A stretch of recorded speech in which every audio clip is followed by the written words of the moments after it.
The morning after Pearl Harbor did not feel like the beginning of a war to many Americans. It felt like the end of certainty. Newspapers carried photographs of burning ships and lists of casualties, but what struck deepest was the realization that the continental United States was no longer untouchable. For decades, oceans had been psychological walls. On December 7th, 1941, those walls collapsed.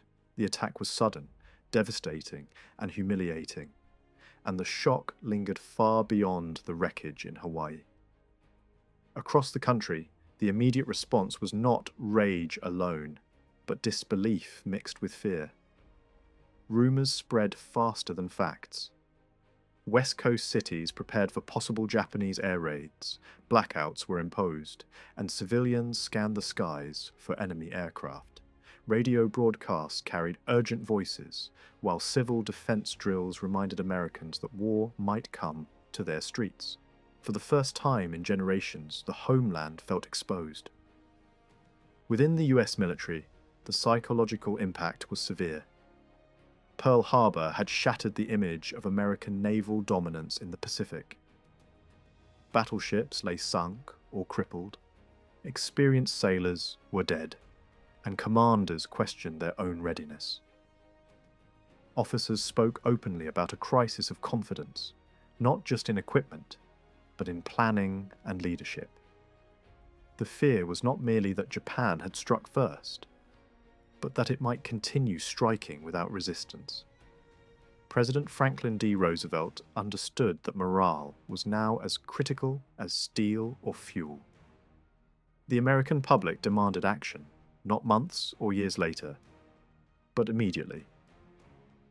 Yet the strategic reality was grim. The US lacked the forward bases, aircraft range, and naval strength to launch a conventional strike against Japan in early 1942. This gap between public expectation and military capability created dangerous tension inside the war effort. Psychologically, inaction was becoming a liability. Newspapers asked when America would hit back. Political leaders worried that prolonged silence would turn shock into doubt, and doubt into defeatism. Allied nations, especially Britain and China, watched closely. If the United States appeared paralyzed, faith in its role as a global power would weaken. The war needed a symbolic reversal, a moment that proved Japan was not beyond reach. It was within this atmosphere that unconventional thinking gained urgency. The question was no longer whether a counterattack would cause meaningful damage, but whether it could restore belief. Military planners began to value morale as a strategic weapon. A small strike, if bold enough, could change the psychological balance even if it changed little on the map. Japan, meanwhile, assumed American retaliation would take years. Its leadership believed distance and naval superiority provided security. This assumption itself became a vulnerability. The idea that American bombers might appear over Japanese cities, even briefly, challenged the myth of imperial invincibility. For the United States, breaking that myth mattered as much as destroying factories or ships. By early 1942, the need for a response had crystallized into a single imperative. America had to show it could reach back. Not someday, but soon. The Doolittle Raid would emerge from this moment not as a purely military operation, but as a psychological counterstroke, designed to answer Pearl Harbor not with equal destruction, but with restored confidence. At first, the idea sounded like a misunderstanding, even to experienced officers. Medium bombers were not designed for aircraft carriers. They were heavy, required long runways, and were meant to return to solid ground after their missions. Yet in the weeks following Pearl Harbor, conventional thinking was losing its authority. The war had begun with the impossible becoming reality, and that made room for ideas that would previously have been dismissed outright. The core problem was geography. Japan lay far beyond the range of land-based American bombers operating from surviving Pacific bases. Submarine attacks and naval engagements could harass Japanese forces, but they could not touch the homeland itself. Aircraft carriers, however, could move unseen across vast distances. They were offensive weapons by nature, but their aircraft lacked the range to reach major Japanese cities. The gap between carriers and bombers became the central challenge. Somewhere between frustration and creativity, a radical thought emerged. What if bombers did not need to land on the carrier at all? The proposal inverted normal naval aviation logic. Instead of returning, the aircraft would launch once, strike Japan, and continue on to friendly territory, or be abandoned if necessary. This reframing transformed a technical impossibility into a logistical gamble. The idea gained traction because it addressed multiple problems at once. It bypassed the lack of forward airfields, avoided the need for immediate naval superiority near Japan, and promised the psychological impact American leaders desperately sought. The strike did not have to be large or repeatable. It had to be bold, visible, and fast. In this context, risk was no longer a flaw, it was the price of relevance. Attention soon turned to the type of aircraft that might survive such a mission. Fighters lacked payload and range. Heavy bombers were too large. Medium bombers occupied a fragile middle ground, capable of carrying bombs, but only if stripped of excess weight and launched under ideal conditions. This forced planners to reconsider every assumption about fuel, armament, crew survival, and navigation. Equally challenging was the question of takeoff itself. Carrier decks were short, crowded, and unstable. Launching a fully loaded bomber from a rolling ship demanded extreme precision and discipline. This was not simply a test of machinery, but of human control under pressure.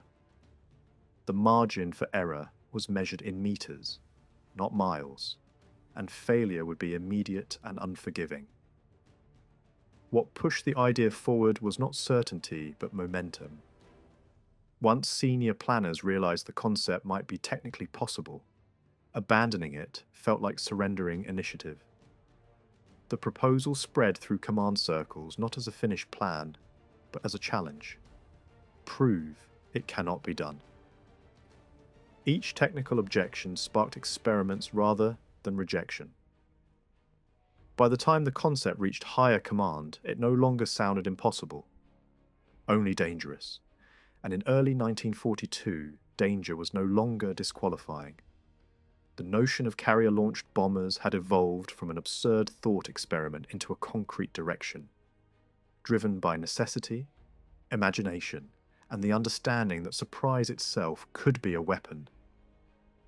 Jimmy Doolittle was not chosen to lead the mission because he was expendable, but because he was uniquely qualified to survive failure. Long before the war, he had built a reputation as a pilot who thrived at the edge of what aviation could do. He was an innovator, a test pilot, and a strategist who understood aircraft not as static machines, but as systems that could be pushed, modified, and reimagined. In early 1942, that mindset mattered more than rank alone. Unlike many senior officers, Doolittle combined academic knowledge with hands-on flying skill. He held advanced training in aeronautical science and had personally flown experimental aircraft under extreme conditions. This dual identity, scientist and aviator, allowed him to evaluate the carrier launch idea without instinctively rejecting it. Where others saw only danger, Doolittle saw variables that could be managed, even if never fully controlled. Leadership, however, extended beyond technical confidence. The mission required volunteers who understood that return was uncertain and survival was not guaranteed. Doolittle's presence gave the plan credibility. When he spoke to air crews, he did not promise success or safety. He offered clarity. His honesty filtered out hesitation and attracted pilots who were mentally prepared for risk, rather than seduced by glory. Doolittle also accepted a burden that many commanders avoided: personal responsibility for potential disaster. He knew that a failed strike could cost lives, aircraft, and morale at a critical moment in the war. More importantly, he understood that his own reputation, and possibly his career, would be destroyed if the mission collapsed. This awareness shaped his decisions. He planned not to protect himself, but to maximize the mission's chance of meaning something, even if it ended badly. One of his most significant leadership choices was to insist on adaptability. The plan, as he framed it, was never fixed. Crews trained for multiple contingencies: early detection, bad weather, fuel loss, and forced landings. Doolittle encouraged improvisation within discipline, a balance that allowed pilots to think independently without abandoning coordination. This philosophy mirrored his own flying career, where survival often depended on rapid adjustment rather than strict adherence to procedure. Morale within the unit reflected this approach. Instead of fear, there was a restrained seriousness. Doolittle did not dramatize the mission, nor did he downplay its dangers. By normalizing risk, he reduced its psychological weight. The crews understood that uncertainty was not a sign of poor planning, but a condition of the mission itself. Perhaps the clearest indicator of Doolittle's leadership was his decision to fly the mission himself. He did not observe from a command ship or remain behind to manage outcomes. By taking off in the lead aircraft, he placed himself under the same risks as every other crew. This act was not symbolic, it was practical. If the plan failed, he would fail first. In doing so, Doolittle transformed the mission from an abstract strategy into a shared human commitment. The plan remained dangerous, the odds remained unclear, but under his leadership, risk became something organized, deliberate, and accepted. The raid would proceed not because it was safe, but because its leader understood exactly how unsafe it was, and went anyway.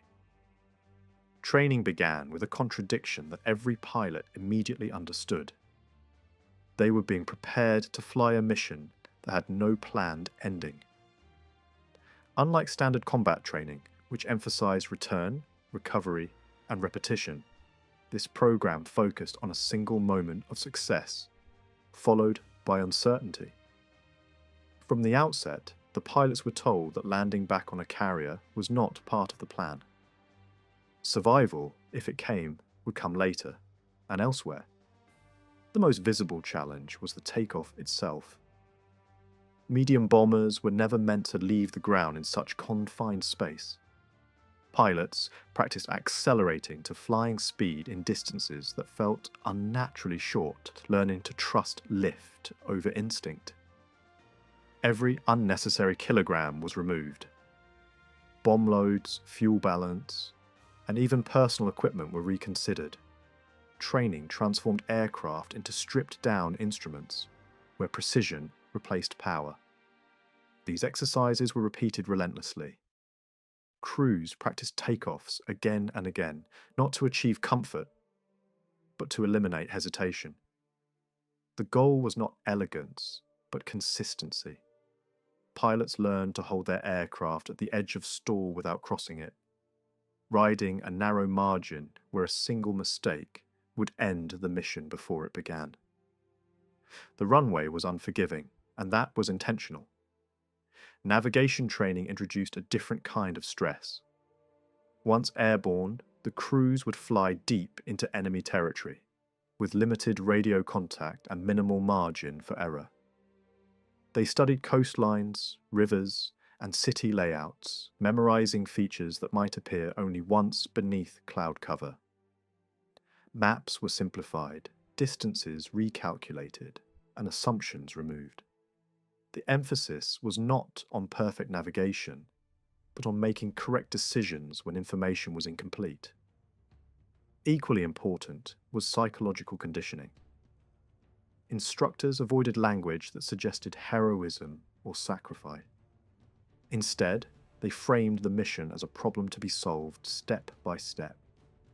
By breaking the raid into manageable phases, takeoff, approach, attack, escape, the enormity of the task became controllable. Fear was not denied, it was compartmentalized. Crews also trained for failure. Forced landings, fuel exhaustion, and capture were discussed openly. Pilots learned basic survival principles for unfamiliar terrain and were briefed on how to destroy sensitive equipment if necessary. This was not pessimism. It was preparation. Acknowledging worst-case scenarios reduced panic when plans inevitably unraveled. The training environment itself was deliberately isolated. Pilots were kept apart from regular units, limiting speculation and rumor. This isolation created focus, but also forged a quiet bond among the crews. They understood that everyone present had accepted the same risks, even if outcomes would differ. Shared uncertainty became a form of cohesion.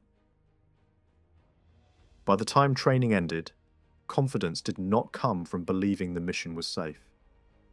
It came from knowing that every controllable variable had been pushed as far as it could go. The pilots were not trained to expect success, only to act decisively when the moment arrived. In a mission defined by one-way momentum, that mindset was the final piece of preparation. When the USS Hornet left port, it did so under an ordinary appearance that concealed an extraordinary purpose. To most observers, it was simply another carrier moving into the Pacific war zone. Yet on its deck sat aircraft that did not belong there. Medium bombers, arranged with careful precision, wings folded and secured in ways rarely seen at sea. The visual anomaly itself demanded secrecy, and silence became the first line of defense. From the moment the ship cleared the coast, information control tightened. Crews were given only what they needed to know, when they needed to know it. Even aboard the carrier, speculation was discouraged rather than corrected. This uncertainty was deliberate. By preventing the spread of half-knowledge, commanders reduced the risk of leaks and maintained focus. The mission travelled westward wrapped in ambiguity. As the Hornet moved deeper into the Pacific, coordination with escort vessels became critical. The carrier was not alone, but it could not behave like a typical strike group. Speed, course, and formation were adjusted to minimize detection rather than maximize readiness. Radio silence was enforced whenever possible, turning the fleet into a moving pocket of isolation surrounded by open ocean. Life aboard the ship reflected the tension of concealment. Pilots remained confined, rehearsing procedures mentally rather than physically. Ground crews maintained aircraft under conditions that left no room for error, knowing that repairs at sea were limited and unforgiving. Every routine task carried the weight of consequence. Outward behavior remained calm, almost mundane. The approach toward Japan introduced a different strain. The closer the task force moved, the more crowded the sea became with enemy patrols, fishing vessels and weather systems that could betray their presence. Each contact posed a dilemma: engage and reveal the mission, or evade and risk delay. Command decisions balanced patience against the growing pressure of time and fuel. Psychologically, this phase tested endurance more than courage. There was no action to release tension, no immediate challenge to overcome. Instead, crews lived with prolonged anticipation, aware that discovery could force the mission to begin under unfavorable conditions, or not at all. The silence that protected them also magnified every doubt. Yet the very act of moving unchallenged across the Pacific carried its own meaning. With each mile gained, the improbable plan became more real. What had begun as theory and training was now embodied in steel, fuel, and human resolve, advancing toward enemy shores without announcement. By the time Japan lay within reach, secrecy had shaped the mission as much as strategy. The Hornet had not merely transported aircraft, it had carried an idea across thousands of miles of ocean. The success of that silent journey would determine whether the raid began on American terms, or as a reaction to discovery. The moment of discovery arrived without drama, but its implications were immediate. A small Japanese patrol vessel appeared on the horizon, insignificant in firepower, yet decisive in consequence. It was not the warship commanders feared most, but it carried something far more dangerous: the ability to report. In that instant, the balance between secrecy and speed collapsed. For the task force, the sighting transformed the mission from controlled approach to irreversible action. Calculations that had allowed for ideal launch distance were suddenly invalid. Every additional minute increased the chance that Japanese command would be alerted, coastal defences raised, and fighter units scrambled. The plan, carefully shaped by patience, now demanded urgency. Commanders faced a compressed decision window. Destroying the patrol risked radio transmission before impact. Evasion risked further sightings. The choice was not about preserving the mission perfectly, but about preserving it at all. In war, detection does not need to be confirmed to be fatal, only possible. That uncertainty was enough to force a shift. The early launch carried severe consequences for the air crews. Extra distance meant reduced fuel margins, fewer navigational corrections, and a higher probability that aircraft would not reach safe territory after the strike. What had been a calculated risk became a near certainty of hardship. Yet the alternative, aborting the mission, would erase the psychological impact the raid was meant to achieve. On deck, preparation accelerated. Without chaos, aircraft were moved into position, final checks compressed into minutes, rather than hours. Pilots adjusted expectations in silence, knowing the mission they trained for no longer existed in its original form. Discipline replaced discussion, procedure replaced debate. For Jimmy Doolittle, the decision carried personal weight. Authorizing the launch meant accepting responsibility for outcomes that could not be controlled. Yet hesitation would only compound danger. By ordering the planes into the air, he chose action over preservation, momentum over retreat. The mission's purpose now depended on commitment, rather than conditions. The takeoffs themselves reflected the shift. Aircraft lifted from the deck under less than ideal circumstances, with heavier fuel loads and rougher seas than planned. Each successful launch became a small victory, measured not in damage inflicted, but in defiance of limitation. By the time the last bomber left the carrier, the mission had already changed character. It was no longer a carefully timed strike, but a forced advance, shaped by enemy contact. The raid would go forward under disadvantage, but also under clarity. There was no longer a way back. The appearance of American bombers over Japan was not announced by sirens or radar warnings, but by disbelief. For civilians and defenders alike, the sight contradicted months of certainty. Japan had carried the war to Pearl Harbor and across the Pacific with confidence that its own cities were beyond reach.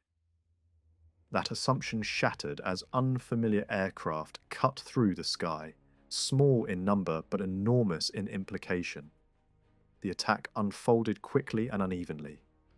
Crews arrived over their targets at varying altitudes and times, shaped by weather, navigation challenges, and fuel constraints imposed by the early launch. Tokyo was not struck as a single coordinated blow, but as a series of sudden intrusions. Bombs fell on industrial districts, rail yards, and military-related facilities, chosen less for total destruction than for symbolic penetration. Japanese air defenses were slow to respond. Anti-aircraft fire was scattered and often inaccurate, partly because defenders struggled to identify the attacker's altitude and intent. Fighter interception was limited, not due to lack of aircraft, but due to confusion. The idea that land-based bombers could reach Japan from the east had not been fully integrated into defensive planning. Surprise, more than firepower, defined the moment. For the American crews, the bombing runs were tense but restrained. Orders emphasized precision and speed over lingering engagement. Pilots avoided repeated passes, knowing fuel was already dangerously low. The mission was never designed to win air superiority or cripple Japan's war industry. Its success would be measured by arrival, release, and escape, not by visible devastation. Beyond Tokyo, other cities felt the shock. Nagoya, Kobe, Yokohama, and additional urban centers were struck in rapid succession. The geographic spread magnified the psychological effect. Reports filtered through Japanese command structures, suggesting a larger force than actually existed. The attack appeared dispersed, unpredictable, and difficult to contain. Equally important was what the raid revealed about vulnerability. The presence of American aircraft over multiple cities forced Japanese planners to confront gaps in early warning, air defense coordination, and homeland security. Factories resumed work, fires were controlled, and damage assessments were made. But the sense of insulation was gone. The home front had become part of the battlefield. For the United States, the bombing marked a psychological reversal. News of the attack would soon travel across the Pacific, reframing the narrative of the war. America had not simply absorbed a blow, it had answered. The raid demonstrated reach, resolve, and willingness to accept risk in pursuit of momentum. As the bombers turned away from Japan, their physical impact was limited, but their strategic meaning was not. The sky over Tokyo had carried a message that could not be measured in tonnage. The war would not remain distant, and no nation involved could assume immunity. And as the bombers turned away from Japan, the most dangerous phase of the mission began. Fuel gauges dropped faster than calculations had predicted, the consequence of the early launch and headwinds that could not be outflown. Crews knew they were racing a number that did not negotiate. Every minute in the air narrowed the margin between survival and loss, and there was no carrier waiting behind them, only darkness, weather, and unfamiliar land ahead. Nightfall intensified the crisis. Navigation lights remained off, radios stayed silent, and coastlines were searched for through cloud and rain. One by one, crews accepted the same conclusion. Landing intact was unlikely. Orders shifted from reaching airfields to reaching land. Some aircraft descended blindly, others climbed in search of landmarks, but all faced the same choice: ditch, crash land, or jump. The forced bailouts scattered airmen across eastern China. Parachutes opened over mountains, rivers, and villages far from any planned recovery zone. Survival now depended not on machines or formation, but on chance and human response. Injuries were common, equipment was lost, and communication between crews vanished. The raid dissolved into individual struggles played out in darkness and exhaustion. For many, help came from Chinese civilians and resistance networks who acted despite the risks. Villagers hid airmen, guided them through terrain, and shared scarce food. These acts were not coordinated by command or treaty. They were immediate, local decisions made under occupation. The Americans' escape became inseparable from Chinese vulnerability. Japanese retaliation followed with brutal clarity. Determined to punish assistance and eliminate future threats, Japanese forces launched sweeping operations across occupied regions. Villages suspected of aiding the raiders were destroyed, populations displaced or killed, and fear used as a method of control. The cost of the raid, measured locally, was devastating and unevenly borne. This violence was not a spontaneous response, but a strategic one. By terrorizing civilian populations, Japanese command sought to sever any link between foreign forces and local resistance. The message was clear: cooperation would be met with annihilation. In this sense, the raid extended far beyond its immediate targets, reshaping the human landscape of the war in China. From a strictly military perspective, the raid's damage was limited. Factories were repaired, production resumed, and Japan's capacity for war remained intact. Yet wars are not decided by infrastructure alone. The raid forced Japanese leadership to reconsider homeland defense, divert resources, and accelerate plans meant to prevent a repeat humiliation. Strategic priorities shifted because assumptions had been broken. In the United States, the effect was immediate and disproportionate to the scale of the attack. Headlines carried the news not as a tactical success, but as a proof of reach. After months of retreat and loss, the narrative changed. America was no longer reacting, it was acting. Morale surged, not because Japan had been crippled, but because fear had been answered. The Doolittle Raid thus occupies an unusual place in military history. It was a small operation that inflicted limited physical damage, triggered severe unintended consequences, and yet altered the psychological balance of the war. Its legacy is not found in ruins, but in decisions made afterward, by commanders, civilians, and governments forced to confront a new reality.